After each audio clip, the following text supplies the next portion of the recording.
세 친구가 참 고맙게 찾아왔지만 사람이 모였을 때에, 그것도 믿는 사람들이 모여도 우리 안에 연약함이 서로를 찌른다는 것을 계속해서 보게 됩니다. 우리가 욥기 어제까지의 말씀만 봐도요, 빌닷이 한 말은 어떻게 보면 정말 견디기 힘든 일이거든요.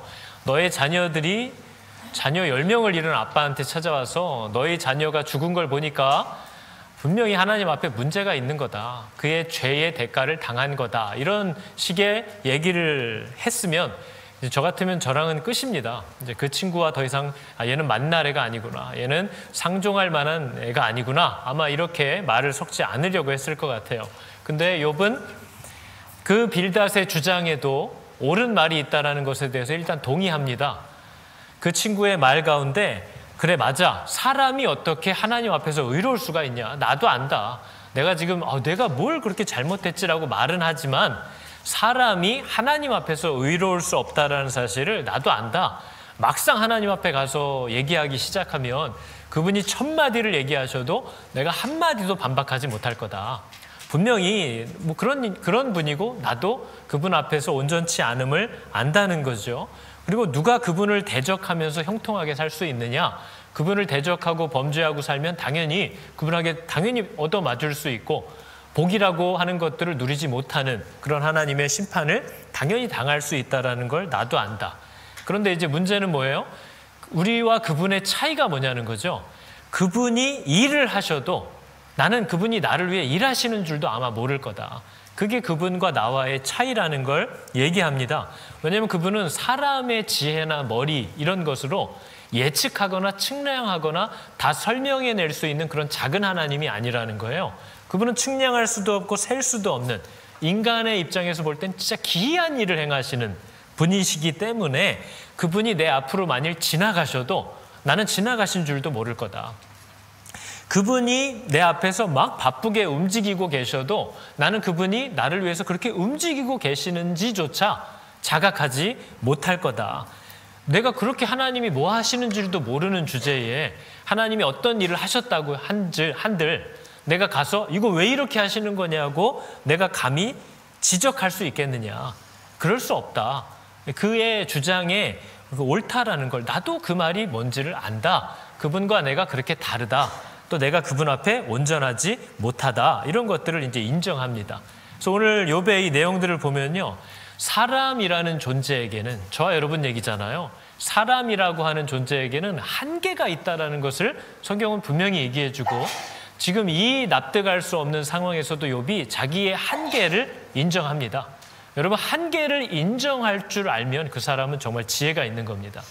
저와 여러분이 영원히 살지 않는다라는 한계를 아는 순간 사람은 지혜로워집니다.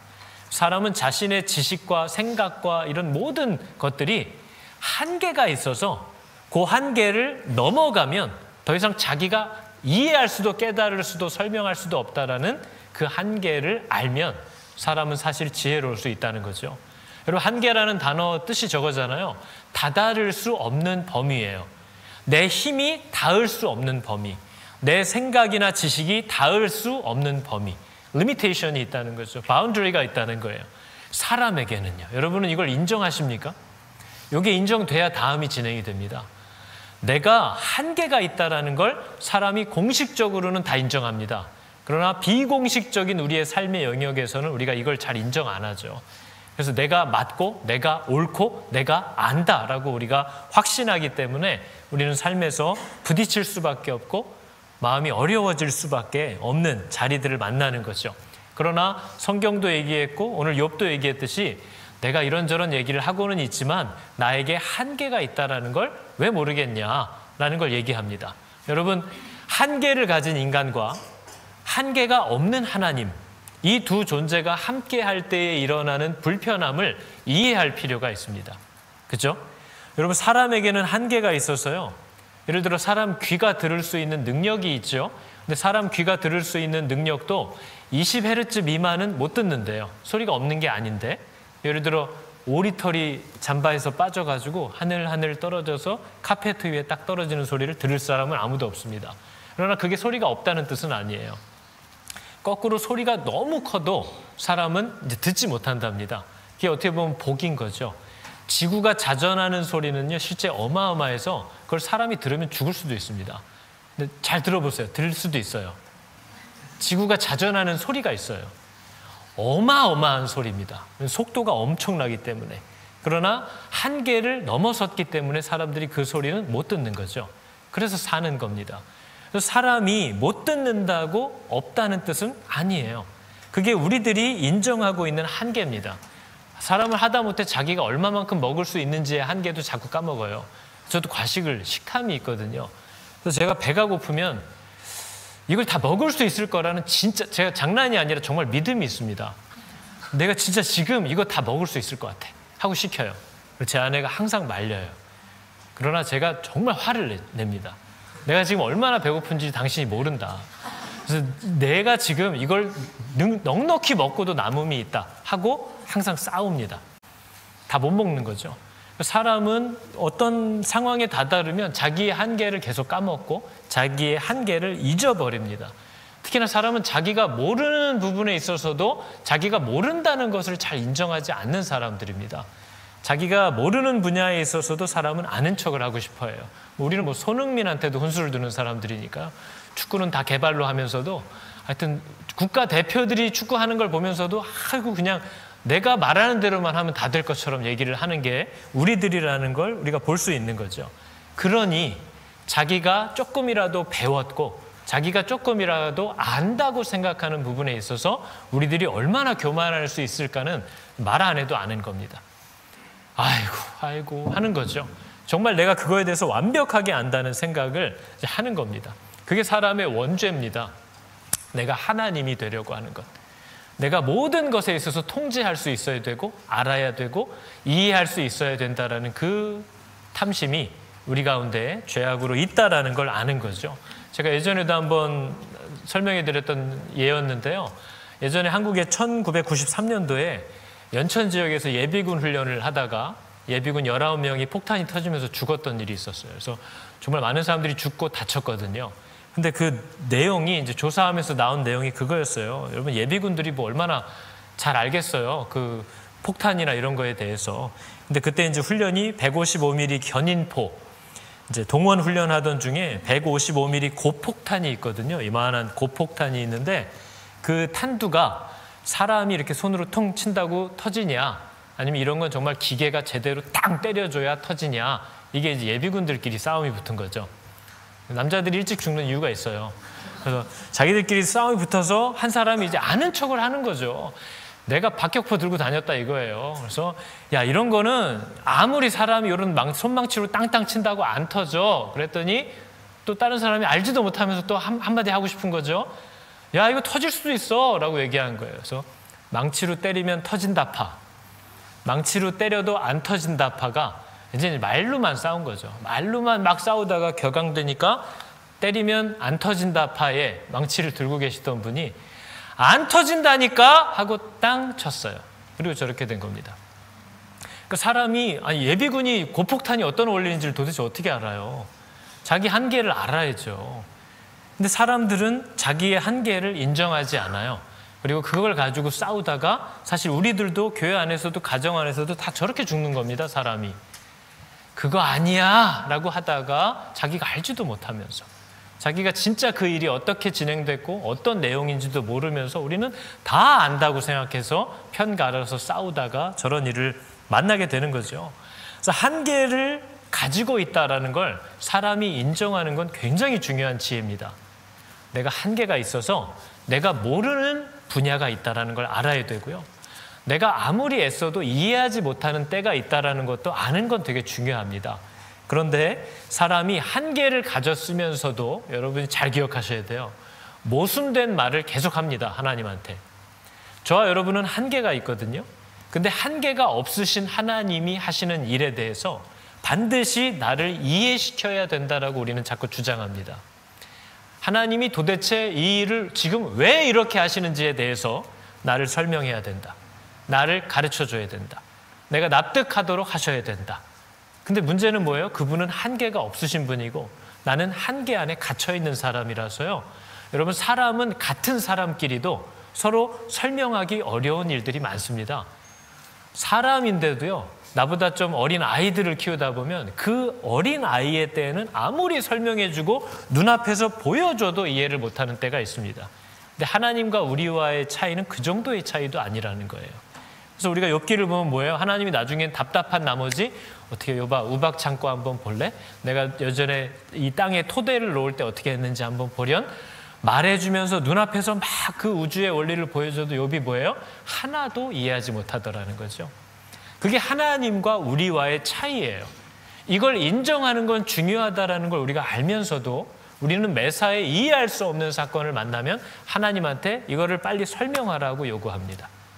이걸 내가 알아들을 수 있게끔 이해할 수 있게끔 나를 납득시키라고 요청하면서 나를 납득시키지 못하면 나는 한 발자국도 움직이지 않겠고 내가 설명이 안 되면 나는 도저히 순종할 수 없다라는 조건을 계속 건다는 거죠. 그게 바로 저와 여러분의 교만이라는 겁니다. 하나님에 대해서 내가 알 수 있다라고 그분이 말하면 알 수 있다라고 생각하는 거죠. 그래서 예전에 토마스 아퀴나스라는 사람이 이런 얘기를 했습니다. 믿음이 있는 사람에게는요 설명이 필요 없어요. 이 사람은 이미 하나님에 대한 믿음이 있어서 이해가 되지 않아도 그분이 왜 이렇게 하시는 것에 대해서 왜 그럴까 하면서도 설명이 안 돼도 사실 큰 문제가 안 될 때가 있습니다. 근데 믿음이 없는 사람에게는요 어떤 설명도 불충분합니다. 왜냐하면 일단 믿음이 없기 때문에 그래요. 하나님을 믿을 마음도 없고 믿을 힘도 없기 때문에 어떤 설명도 설명이 되지 않는 상황에 만날 수밖에 없다는 거죠. 저와 여러분이 그렇습니다. 여러분 믿음을 받으신 여러분 하나님을 이해할 수 없을 때에도 어떻게 따라오셨습니까? 그게 믿음이 갖고 있는 능력입니다. 그러나 믿음이 없는 우리 가운데 계신 여러분 어떤 설명을 들어도 말장난으로 들릴 겁니다. 어떤 설명을 들어도 설명으로 여겨지지 않으실 거예요. 그게 믿음이라는 것을 하나님이 우리에게 주셔야만 했던 이유입니다. 사람은 한계를 가지고 있어요. 그래서 하나님이 믿음을 주신 거죠. 믿음이 없이는 도저히 이해할 수도 설명할 수도 납득할 수도 없는 하나님과 계속 함께 사는 일이 불가능합니다. 그래서 우리가 종종 그러잖아요. 야, 너 왜 이렇게 믿음이 없냐? 믿음을 좀 발휘해야지.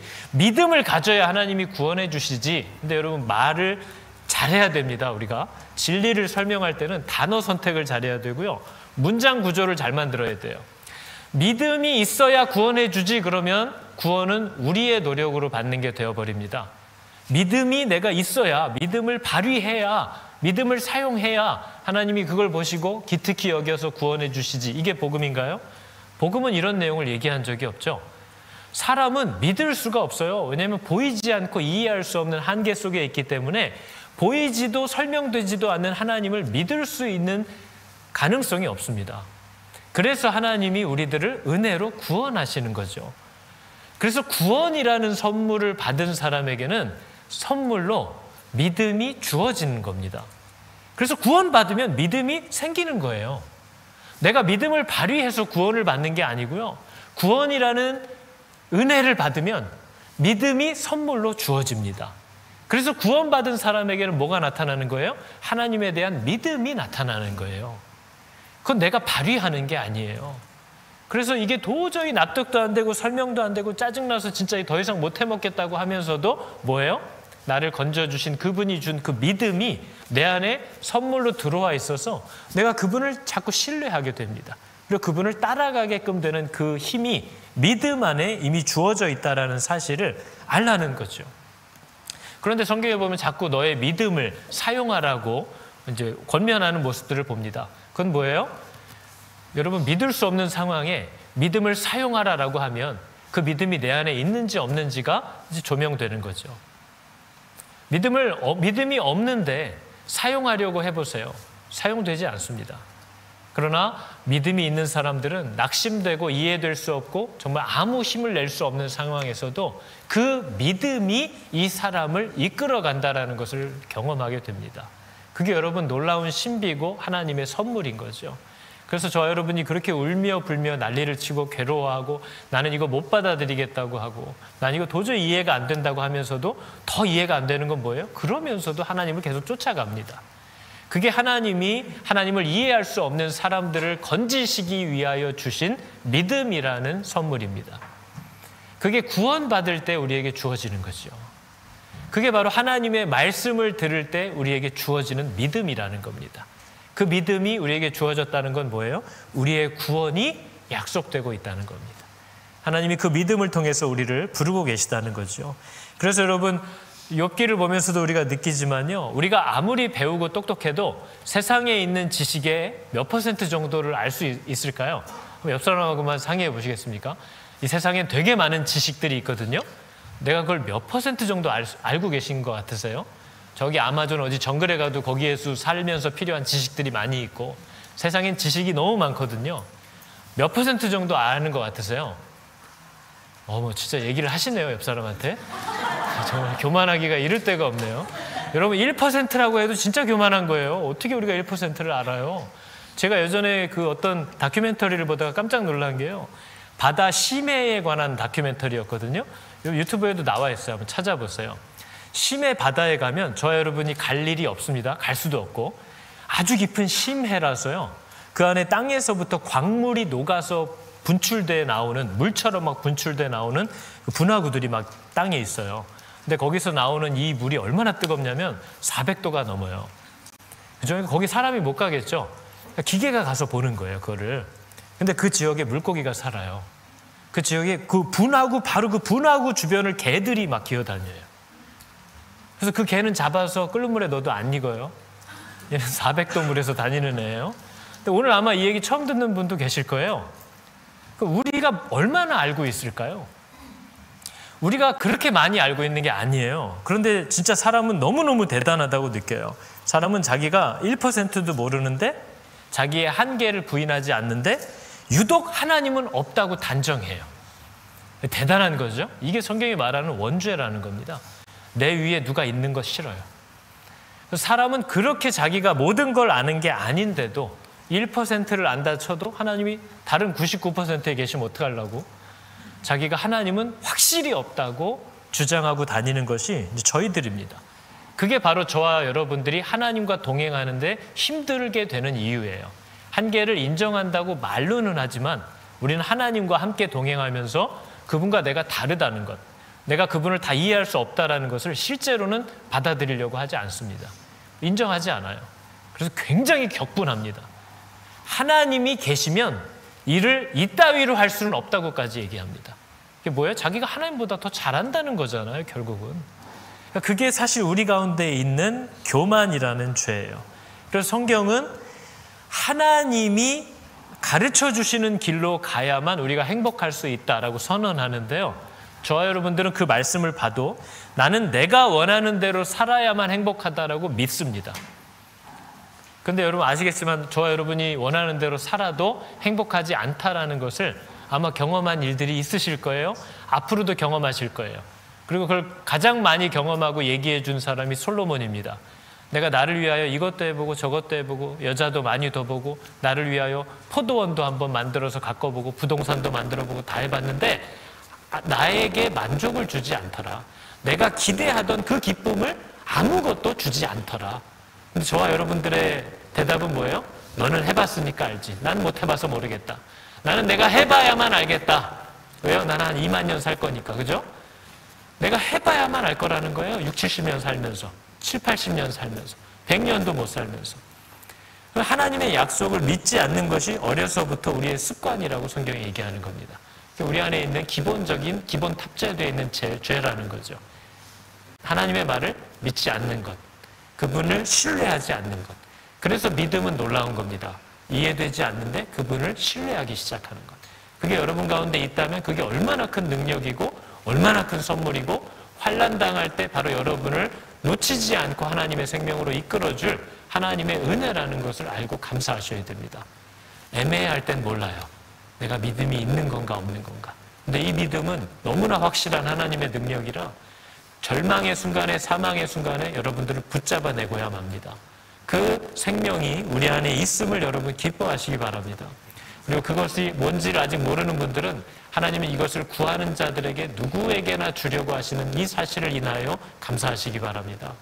원하면 그것을 간절히 원하는 부서진 마음들을 하나님은 찾고 있다고 얘기하시는 거죠. 그래서 여러분 존 칼빈이 우리의 제한적인 한계에 대해서 이렇게 표현을 했어요. 하나님의 계획과 작정하신 일들은 사람이 예측하거나 판단하거나 이렇게 구분하는 것이 불가능해서 하나님이 말씀으로 우리에게 보여주려고 가르쳐 주신 것 외에는 알 수가 없다는 겁니다. 오히려 계시해 주시지도 않았는데 알려고 지가 애를 쓰면 오히려 미궁에 빠져서 헤어나지 못한다고 얘기합니다. 우리를 더 엉뚱한 길로 이끌어갈 거라는 거죠. 그래서 하나님이 우리에게 누구야? 네가 지금 이걸 봐야겠다. 이게 너에게 볼 필요가 있다라고 계시해 주는 말씀들이 있다는 거죠. 어떤 것은 설명해 주신다는 거예요. 그거면 된다는 겁니다. 그러나 계시해 주시지 않으면 이유가 있다는 것도 알아야 된다는 거예요. 때가 아니라는 것도 받아들여야 된다는 거죠. 그런데 그 때를 받아들이지 않고 자기의 한계를 받아들이지 않고 알아내겠다고 말해야 된다고 몸부림을 치기 시작하면 그 사람의 그 죄가 그 사람을 엉뚱한 곳으로 이끌어갈 거라고 우리에게 경고하고 있는 거죠. 그래서 여러분 성경의 모든 인물들의 삶을 보면 한 걸음 앞을 모르고 살았습니다. 그죠? 자기의 미래를 알고 산 사람 저한테 가지고 오시면 성경책 예쁜 거 하나 선물해 드리겠습니다. 자기의 걸음을 알고 산 사람이 단 한 사람도 없습니다. 아브라함도 모세도 요셉도 바울도 다윗도 이름 없는 모든 무명의 성도들도 어떤 인생도 불안정함에서 벗어나 본 적이 없어요. 왜냐하면 미래를 알지 못하는 불안함은 하나님의 주권입니다.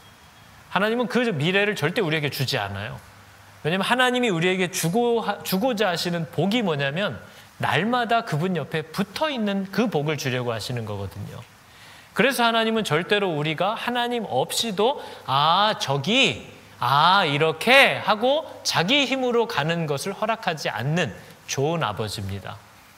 그래서 하나님이 우리를 안정감 속에 내버려 두시지 않는 이유는 하나님이 도와주시지 않아도 뭔가 내 미래가 보장될 것 같은 우리가 바라는 그 안정감이 바로 하나님 없이 살고 싶어하는 우리의 죄이기 때문에 그래요. 하나님이 없어도 살 수 있겠다. 그게 바벨탑이잖아요. 그게 여러분이 모아놓고 짤박짤박 즐거워하는 돈이잖아요. 그죠? 건물을 몇 채 사놓고 내 노후는 이제 조금 하나님이 혹시 나를 치려고 해도 저 집에 들어가서 숨으면 살겠구나. 자기 바벨탑이잖아요. 그러나 우리의 인생이 그렇지 않다라는 걸 얘기해 주는 거죠. 하나님은 각 사람마다 계획이 있습니다. 무슨 계획이겠어요? 죄를 통해서는 뭘 짓고 이런 계획이 아니에요. 그 사람을 만드시는 겁니다. 그 사람을 기르시는 게 부모의 계획이에요. 근데 각 사람을 키우시는 방법이 다 다릅니다. 그래서 여러분 이거 좀 죄송한 얘기지만 저와 여러분의 삶이 우리 계획대로 안 갑니다. 그 사람을 어떻게 다뤄야만 만들어갈 수 있는지를 정확히 아시는 하나님이 그 사람을 다루시기 때문에 그런 은혜를 주시기 때문에 우리가 바라는 대로 가지 않습니다. 하나님은 우리가 비나이다 하나님 날 진짜 사랑하신다면 이렇게 해주시옵소서 하는 말을 들으시는 분이 아닙니다. 하나님 우리를 보면서 얘에게는 이걸 줘야겠다. 너에게는 이게 가장 필요하다 하는 것을 기어코 주고야 마시는 하나님이신 줄을 믿으시기 바랍니다. 그것이 사랑인 줄도 믿으시기 바랍니다. 나중에 우리가 다 결과를 보면 하나님 진짜 잘하셨어요. 제 말 안 들으시기를 너무 잘하셨어요 라고 본인 스스로가 아마 하나님께 감사하게 될 겁니다. 그 하나님이 우리를 위해서 일하시고 계시다는 거죠. 그래서 성경은 부유해지는 것도 건강도 먹고 사는 문제도 관계의 문제도 힘이 있고 없는 것도 이 모든 능력은 다 여호와로부터 말미암는다고 딱 못 박아서 얘기했습니다. 근데 저와 여러분의 고백과 믿음은 뭐예요? 내가 애써야만 그러한 것들을 누릴 수 있다라는 게 우리의 고백과 우리의 믿음입니다. 근데 여러분 지금까지 살아오시면서 어느 정도 다 맛보시지 않았어요? 사람이 게을러서 돈이 없는 게 아닙니다. 사람이 부지런하고 능력이 있기 때문에 다 부자로 사는 것도 아니에요. 세상은 그렇게 공정하게 돌아가는 곳이 아닙니다. 하나님이 이 모든 길들을 누구에게는 부여를 주시기도 하고 누구에게는 궁핍함을 주시기도 하는 이유는 그 사람을 기르시는 하나님의 프로그램 속에 있는 과정들입니다. 그래서 우리가 서로를 보면서 쟤는 죄를 지었기 때문에 쟤는 하나님께 잘했기 때문에라고 욥의 친구들처럼 헛소리를 하면 안 된다는 거예요. 어떤 사람을 다루시고 한 대 때리시기 위해서 물질적인 부여를 주실 수도 있는 분입니다. 어떤 사람에게 하나님을 향한 친밀함과 하나님이 그를 얼마나 애틋하게 생각하시는지를 깨닫게 하기 위해서 병을 주시기도 하는 하나님입니다. 그건 우리들이 알 수 있는 게 아니에요. 그런 하나님은 우리를 키우시는 분입니다. 그래서 각자에게 맞는 프로그램을 가지고 일들을 진행하고 계신데 우리는 늘 욥의 친구처럼 이런 얘기하는 걸 좋아합니다. 저 사람 저런 일 만난 거 보니까 문제가 있는 거야. 우리 하나님이 어떤 하나님이야? 이런 정말 꼴보기 싫은 얘기들을 성도들이 하는 거죠. 그러나 우리들의 마땅한 태도가 뭐여야겠어요? 사람들이, 형제들이 만나는 일들을 보면 너를 위하여 일하시는 하나님의 그 일하심을 그가 신뢰하도록 도와주고 그 다루심 안에서 어떻게 하나님을 쫓아가야 할지를 그가 하나님을 주목할 수 있도록 도와주고 그를 위하여 기도해주고 나는 나를 다루시는 하나님의 그 프로그램 속으로 뛰어들어서 기쁘게 그 시간들을 살아내려고 하고 우리가 서로 그렇게 경주하는 겁니다. 우리는 판단하는 사람들이 아닙니다. 우리는 그 사람의 삶을 보면서 이렇게 점수 매겨주는 사람도 아니에요. 우리는 내 경주를 하면서 나와 함께 경주하고 있는 그 사람들을 서로 격려하고 그들을 붙잡아주기 위해서 공동체로 묶여 있는 겁니다. 그러니까 욥의 친구들과 같은 이런 일들을 안 할 수 있기를 축복합니다. 그러나 분명히 또 하실 겁니다. 아무리 듣고 아멘 했지만 또 그런 상황을 보면 바로 나오는 게 저와 여러분의 한계라는 겁니다. 저와 여러분의 소망 없음이라는 거죠. 그래서 여러분 하나님께서 우리들을 인도하실 때 다음 걸음들을 얘기해 주지 않습니다. 그게 광야 생활에서 하나님이 40년 동안 훈련시키신 거예요. 오늘 먹을 거, 오늘의 은혜, 내일 먹을 건 내일, 내일의 은혜도 내일, 어디로 갈지도 내일 아침에 일어나서 그 구름 기둥이, 불 기둥이 어디로 움직이는지를 내일 보고 내일, 오늘은 오늘. 그게 하나님이 40년간 훈련시켰던 거예요. 그게 오늘날도 저희들이 훈련받는 내용입니다. 그게 오늘날 교회가 드러내야 될 믿음입니다. 아, 우리 교회가 앞으로 무슨 일이 있을지 모르는데 하면서 미래를 걱정하면서 오늘 사용해야 될 물질과 오늘 헌신해야 될 순종해야 될 순종을 하지 않는 것. 그게 범죄함인 거죠. 우리는 오늘 우리에게 명하시는 그 하나님께 순종해야 될 의무가 있는 사람들인 거죠. 그래서 하나님은 그날 우리들을 다루시는 줄 알아야 됩니다. 그래서 여러분 성도의 모든 비전은 제 청년들이나 뭐 젊은 청소년들에게 물어보잖아요. 어른들 많이 물어보잖아요. 넌 커서 뭐 할래? 넌 커서 뭐 할래? 그러다 이제 교회 다니면 약간 말이 세상적인가 해서 넌 비전이 뭐니? 이렇게 물어보잖아요. 정말 끔찍한 공격인 거죠. 여러분은 비전이 있으십니까? 예수 믿는 여러분, 나이가 몇이든지 간에 여러분이 이 땅에 사시면서 여러분의 비전은 뭐죠?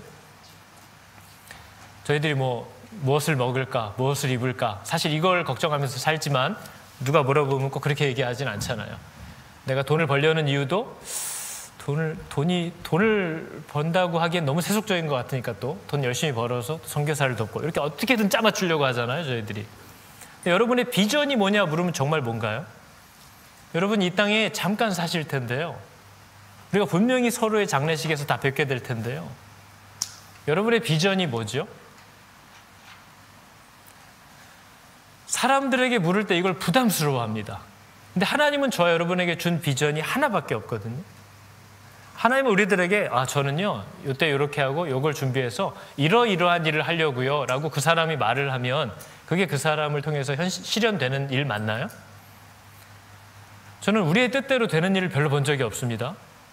저는 자기 이상형대로 결혼하는 사람도 본 적이 없어요. 여러분들이 다 적어서 책상에 붙여놓으시고 결혼하면 같이 비교해서 보십시오. 그러면 믿음이 생길 거예요. 과연 하나님은 이게 인생이 내 뜻대로 가는 게 아니구나.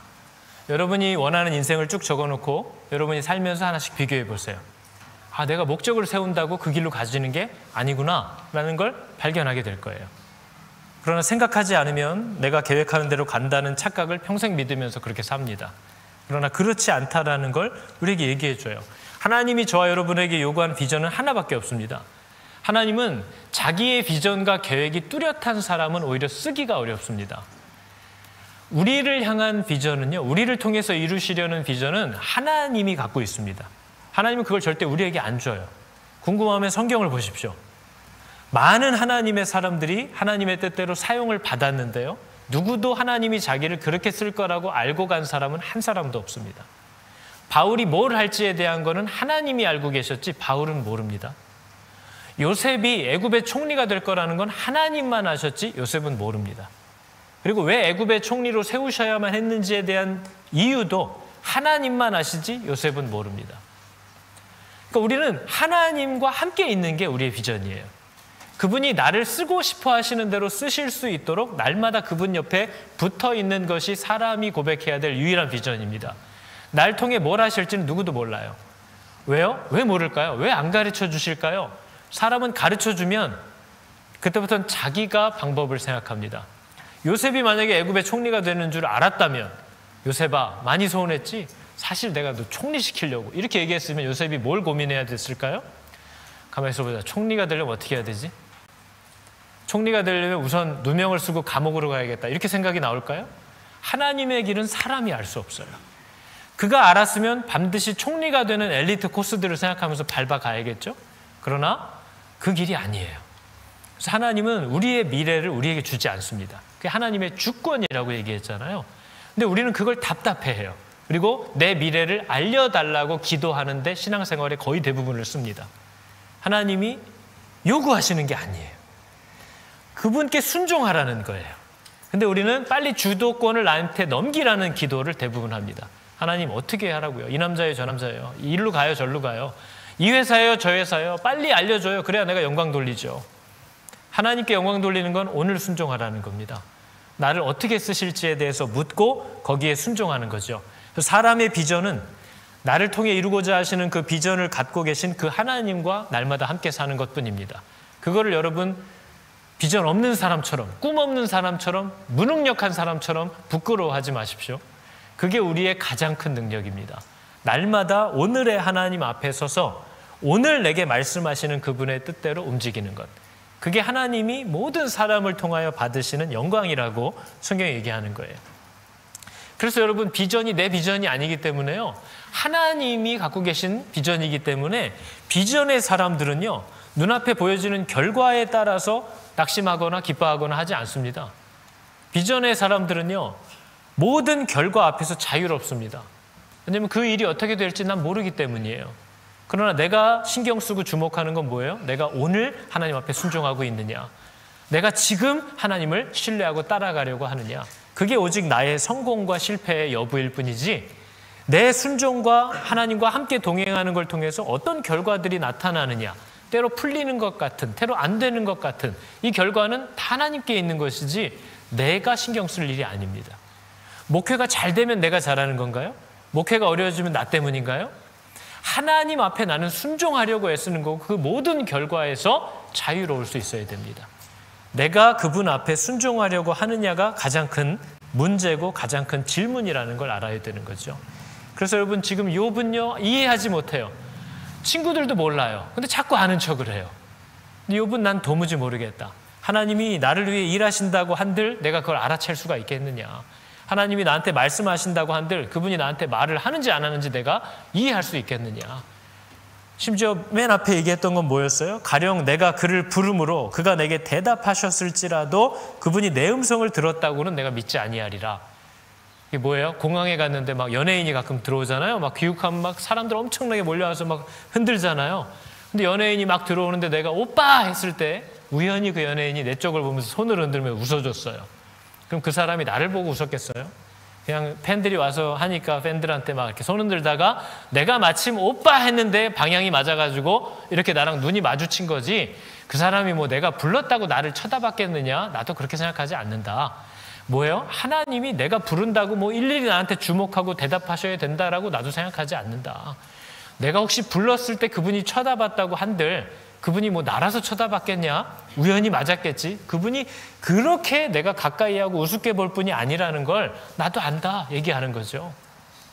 욥이 알아요. 욥이 아는데 힘든 거죠. 이해할 수 없어요. 그러니까 지금 내가 어떻게 해야 하나님 옆에 붙어 있는가만을 고민하면서 애쓰는 거죠. 바울이 로마의 복음화가 자기의 비전이었으면 바울은 정말 끔찍했을 거예요. 마음이. 왜냐하면 실패했거든요. 바울이 로마에 와서 한 거는 아무것도 없어요. 로마에 죄수로 잡혀와서요. 감옥에 들어가서 가택연금이 돼가지고 바울이 죽기 직전까지 만난 사람이라고는 자기를 붙잡고 있는 간수들과 한 번씩 찾아오는 손님들밖에 없어요. 그 사람들한테 복음 전하다가 목이 잘려 죽고 끝났어요. 로마에 복음하면 그 한참 뒤에 일어난 일이에요. 그러니까 그게 바울의 비전이었으면 바울은 너무나 참담했겠죠. 내가 지금 이러고 앉아있을 때가 아닌데 사람 이거 몇 명 와가지고 내가 이거 언제 이 일을 이루나. 목이 잘릴 땐 어땠겠어요? 아이고 내가 이거 완성 못하고 죽는구나 하고 죽었겠죠. 근데 바울의 비전은 로마의 복음화가 아니에요. 바울의 비전은요, 언제나 지금 나를 이끄시는 그분과 동행하는 것뿐이에요. 로마의 복음화는 하나님의 비전이지 바울은 몰라요. 요셉도 몰라요. 하나님이 왜 나를 이 나라에 갖다 앉혀놨는지. 그러나 그들의 비전은 그 비전을 갖고 계신 하나님과 가까이 붙어 있는 것. 그게 그들의 날마다의 비전이에요. 여러분도 동일한 비전 가지시기를 축복합니다. 허황된 소리 하면서 자신이 얼마나 믿음이 좋고 하나님이 크게 쓰실 일꾼인지를 은근히 드러내려는 그 교만에서 빨리 내려오시기 바랍니다. 나는 오늘 하루하루 하나님의 뜻대로 살아갈 뿐이고 누구 앞에 드러날 이유도 드러날 수도 없습니다. 단지 하나님의 눈앞에서 우리는 내 모든 행위와 동기에 대하여 얘기해야 됩니다. 각 사람의 입이 하나님 앞에 직접 고발할 거라고 얘기했어요. 옆 사람이 안 일러요. 내 혀가 나를 고발해요. 하나님 사실 내가 이랬어요. 하나님 다 원래 아셨죠? 사실 그래서 한 거예요. 그래서 열받았었어요. 이런 얘기들을 내 스스로가 할 거라고 얘기하는 거죠. 그래서 여러분, 예수 믿는 사람은요, 영원히 사는 사람을 말합니다. 여러분 가운데 혹시 영원히 살지 않으실 분 계십니까? 예수 믿는 사람은 더 이상 죽음과 그 사람이 관계가 없습니다. 그래서 그 말은 뭘 뜻하냐면 우리가 마지막 날에 하나님이 하셨던 모든 일들에 대한 것을 함께 볼 거라는 거예요. 근데 우리들은 뭐예요? 하나님, 아무리 생각해도 내가 영생할 것 같진 않거든요. 제가 빨리 죽기 전에 하나님, 내 눈에 흙 들어오기 전에 지금 이 일이 왜 이런지 빨리 나한테 설명해 주세요. 그게 내가 살아있을 때 아무튼 빨리 해명해 달라고 하는 그 동기가 어디서 오냐고 하는 것도 고민해 보셔야 돼요. 우리는 이 모든 일들에 대해서 하나님 앞에서 직접 설명을 들을 거거든요. 우리는 그 결과들을 직접 보게 될 거예요.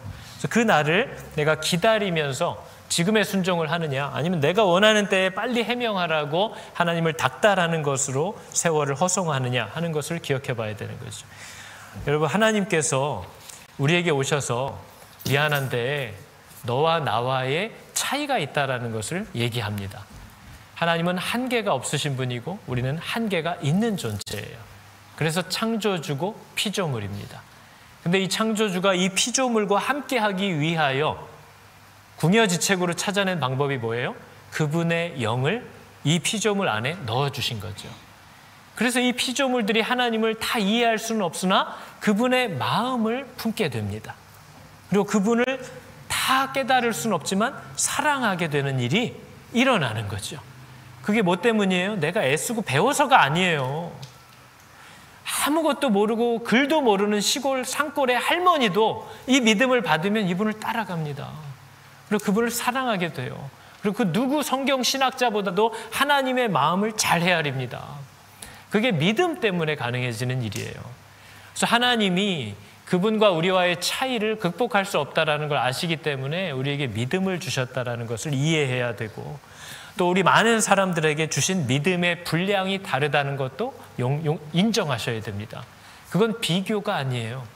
주신 분이 그렇게 주셨기 때문에 그 받은 것에 대한 태도를 따라 동일하게 하나님은 보상하시지, 2개 줘놓고 얘는 1개 줘놓고 넌 왜 1개냐고 따지는 분이 아닙니다. 그러니까 그런 세상적인 사고방식에 갇히면 안 되는 거죠.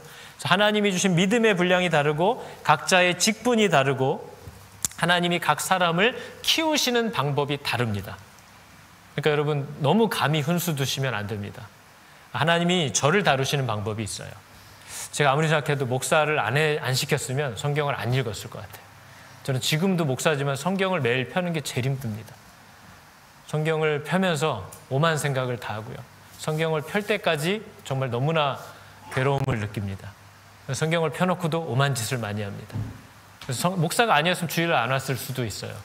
제가 가끔 한국에 방문을 하면 오늘 수요일이네? 이러고 깜짝 놀랄 때가 있어요. 여러분의 담임 목사가. 그리고 주일날 예배를 드리러 가서도 뒷자리에 앉으면 딴 생각이 듭니다. 목사인데. 앞자리에 안 앉으면요, 도움을 받지 않으면 제 스스로 그렇게 하나님을 멸망하는 선한 존재가 아니라는 걸 자꾸 깨닫게 됩니다. 여러분, 우리가 오늘 할 찬양 가사가요, 그 안에 나 거하네 이라는 찬양이거든요. 이 찬양 가사를 보니까요, 이렇게 되어 있어요. 내가 사는 오늘, 내가 사는 오늘, 지금 걸어가고 있는 이 길, 당신의 뜻 안에 날 세우셨으니, 인생의 바람에 내 삶이 막 흔들려도 주님의 손에 모두 다 맡기네. 힘겨운 시간을 내가 견딜 수 있는 건 뭐예요? 주의 은혜로만 설명할 수 있네. 이전에 보이셨던 그 신실하신 은혜, 여전히 내 삶을 그 은혜로 살게 하시네. 작은 나를 통하여 크신 주일하시네. 내가 이해할 수는 없어요. 근데 나를 통하여 그분의 크신 일들을 하고 계시다는 거죠. 하늘 아래에 있는 이 인생들을 하나님이 주관하시네.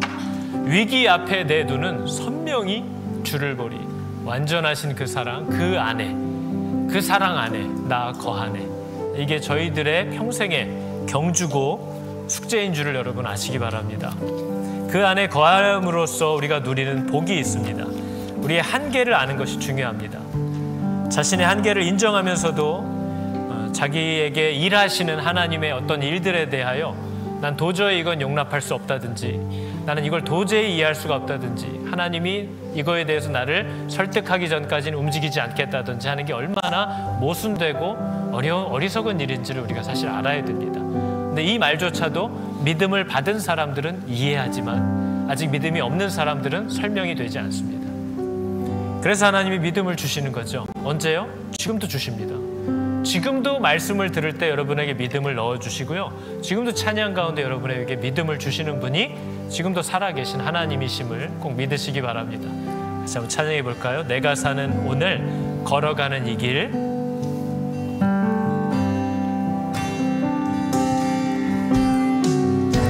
내가 사는 오늘, 걸어가는 이 길, 당신의 뜻 안에 날 세우셨으니,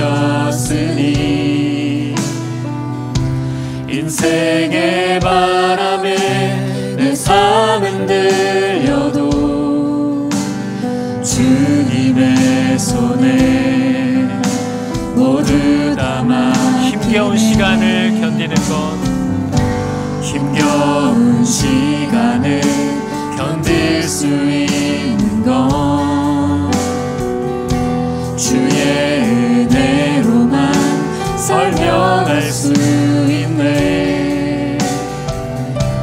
이전에 보이신 신실하신 은혜, 여전히 내 삶을 주의 은혜로 살게 하시네.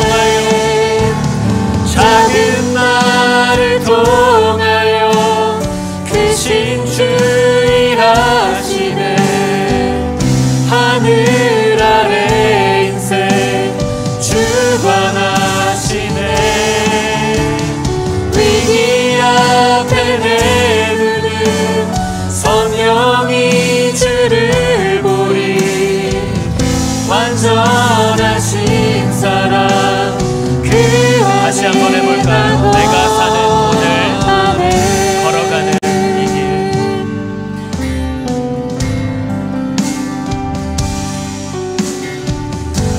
내가 사는 오늘, 걸어가는 이 길, 당신의 뜻 안에 날 세우셨으니, 당신의 뜻 안에 날 세우셨으니, 인생의 바람에 내 삶이 흔들려도, 인생의 바람에 내 삶은 들려도 주님의 손에 모두 담아.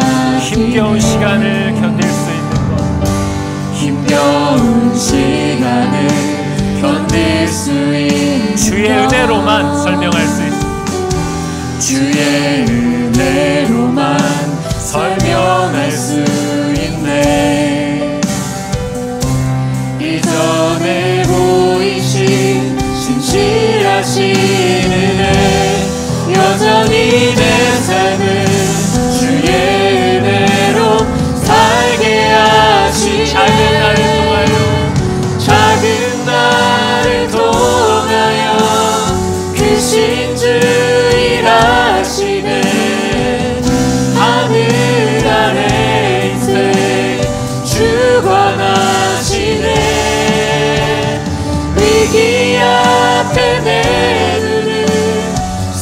선명히 주를 보리. 완전하신 사랑 그 안에 작은 나를 통하여 작은 나를 통하여 크신 주 일하시네. 하늘 아래 인생 주관하시네. 위기 앞에 내 눈은 선명히 주를 보리. 완전하신 사랑 그 안에 나고 소리로 말할게. 작은 나를 통하여 작은 나를 통하여 크신 주 일하시네. 하늘 아래 인생 주관하시네. 위기 앞에 내 눈은 선명히 주를 보리. 완전하신 사랑 그 안에 나 거하네. 하나님, 늘 겸손한 척 내 한계를 말하지만 내 한계를 인정하지 않는 교만함을 늘 하나님을 향하여 사람들을 향하여 뿜어내고 있는 내 악함을 봅니다. 겸손한 듯 머리를 숙이지만 모든 것을 아는 것처럼 말하곤 하는, 또 그렇게 판단하고 결론 짓는 내 모습이 아버지 정말 소망 없음을 발견하게 됩니다. 하나님을 다 이해할 수 없기 때문에 우리에게 성령을 주신 줄을 알게 됩니다.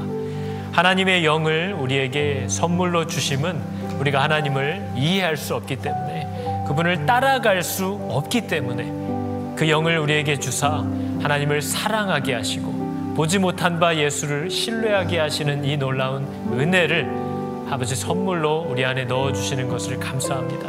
바로 이 능력이, 이 선물이 우리 하늘교회 모든 성도들과 또 가정에 허락하신 우리 자녀들, 또 이 땅에 우리를 만나게 하시는 모든 형제 자매들의 마음 가운데 하나님의 은혜로 넣어주셔서 보지 못한 바 예수 그리스도를 사랑하게 되는 이 놀라운 일들이 아버지 여전히 가능해지고 있음을 저희로 발견하고 겸손히 하나님 앞에 엎드릴 수 있는 복된 믿음이, 그 겸손이 아버지 우리에게 있게 하여 주시옵소서.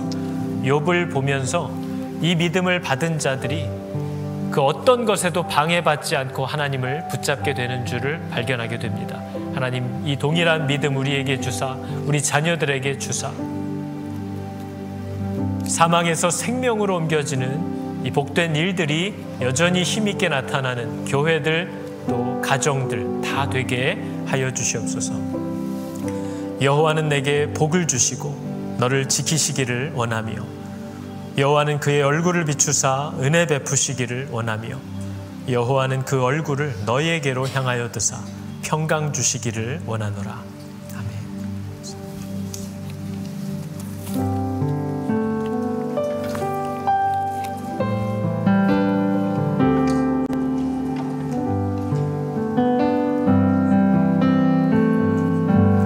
자, 우리 교회 소식 같이 보겠습니다.